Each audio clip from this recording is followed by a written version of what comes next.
Hello, my dear students of Benguet State University. Welcome to our online class. I am your teacher, Jan Lasea. Ladies and gentlemen, a blessed day to everyone. This is my fourth lecture on our subject, IT 128, Quantitative Methods. Let us learn this math topic in pre-calculus math subject, the function. Relation is a set of ordered pairs. Set A and set B have relation defined by the set of ordered pairs. The element of A of set A is paired to the element W of set B. The element of B of set A is paired to the element of X of set B.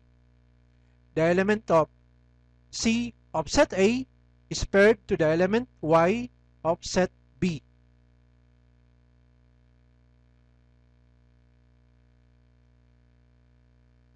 Function is a special type of relation. It is a rule that sets up a correspondence between a set A and a set B, so that for every element of A, there is a unique element of B.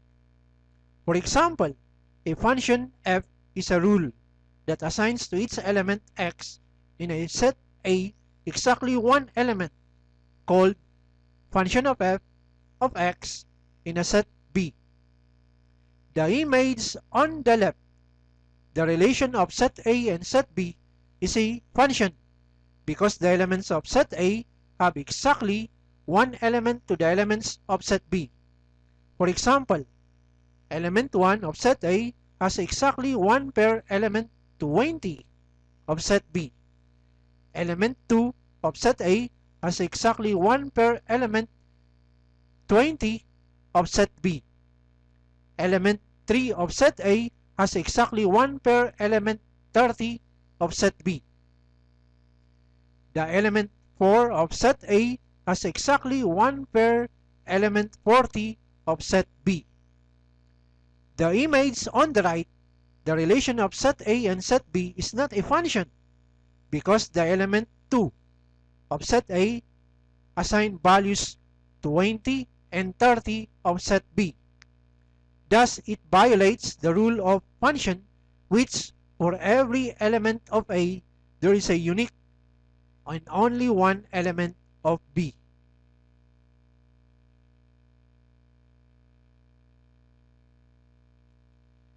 We usually consider functions for which the sets A and B are sets of real numbers. The symbol function of f of x is read f of x. Another f at x, and it is called the value of function f at x, or the image of x under f. The set A is called the domain of the function. The range of f is the set of all possible values of the function f of x as x varies throughout the domain. That is, the range of f is the function of f of x such that x is an element of set A. The symbol that represents an arbitrary number in the domain of a function f is called an independent variable. The symbol that represents a number in the range of f is called a dependent variable. So if we write y is equal to the function of f at x, then x is the independent variable and y is the dependent variable. The domain is x and the range is y.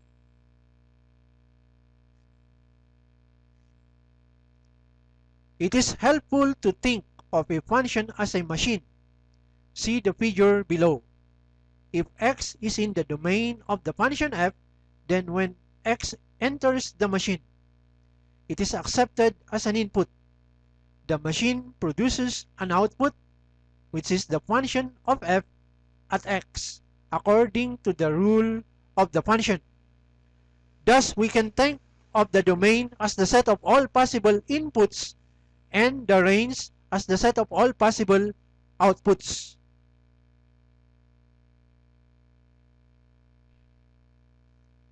To understand more on function, let us look at this analogy.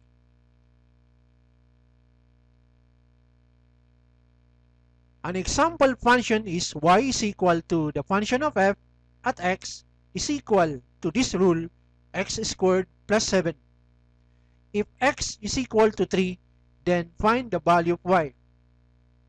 The solution is we simply substitute the value of x with 3, plug into the rule, and we have now 3 squared plus 7, which is equal to 16. In computer languages such as C, C++, Java, and C#, a function is a group of statements that together perform a task. You can divide up your code into separate functions. A function declaration tells the compiler about a function's name, return type, and parameters. A function definition provides the actual body of the function. A function is called in various names, such as method, procedure, and subroutine. In this example, the function is named f, and it has a formal parameter integer x, and returns an integer value. The body of the function calculates the quantity of x multiplied by x to be added to 7, and it returns the result. Inside the function main, the function named f is invoked with an argument 3 is passed. The variable y receives the result of 16. Therefore, the function in pre-calculus subject has similarity in computer programming languages as function, method, subroutine, or procedure. We write a function using function notation. That is, we write y is equal to the function of f at x, which is read y equal f of x. It is important to remember that f is the name of the function, in that function of f of x does not indicate multiplication. Any letter can be used to name a function. We often give a function name relating to its nature.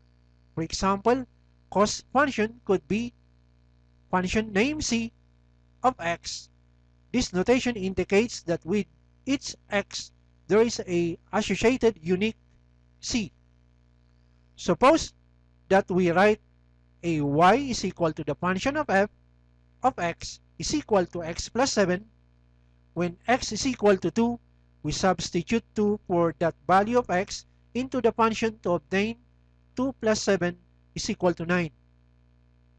Likewise, the function of f at 4 is equal to 11, 4 plus 7, 11.